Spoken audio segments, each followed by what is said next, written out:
नमस्कार, मी वृषाली पाटील बातमीपत्रात आपलं स्वागत करते। सुरुवातीला पाहूया जरांगे विरुद्ध भुजबळ या वादासंदर्भातल्या टॉप 9 बातम्या। महसूल मंत्री विखे पाटलांना महाराष्ट्रात फिरू देणार नाही, स्वाभिमानी संभाजी ब्रिगेडचा इशारा। जरांगे म्हणजे मराठा समाज नसल्याच्या विखेंच्या इशाऱ्यावर पलटवार।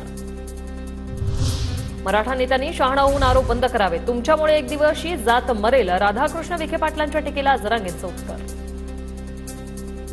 मराठा जात संकटात, मी एकटा पडलोय। 6 ते 13 जुलै दरम्यान शांतता रॅली काढणार, सगळी कामं उरकून या, मनोज जरांगेंचं समाज बांधवांना आवाहन। मुस्लिमांना ओबीसी आरक्षण द्या म्हणणाऱ्यांचा अभ्यास कमी, 25 वर्षांपूर्वीच भगवान कासार मुस्लिमांना ओबीसींचं आरक्षण, भुजबळांची जरांगेंवर टीका।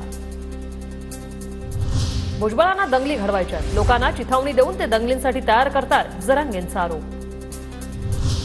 छत्रपती संभाजीनगरात मराठा आंदोलक आक्रमक, जरांगेंच्या आंदोलनाला विरोध केल्यानं डॉक्टर रमेश तारक यांच्या तोंडाला काळं फासलं।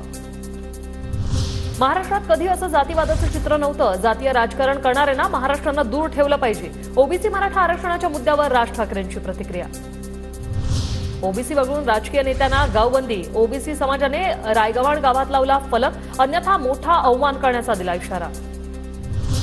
ओबीसी नेते लक्ष्मण हाकेंचे सहकारी नवनाथ वाघमारे यांना धमकीचे फोन, तर आम्ही धमकीला भीक घालत नाही, लक्ष्मण हाकेंची प्रतिक्रिया।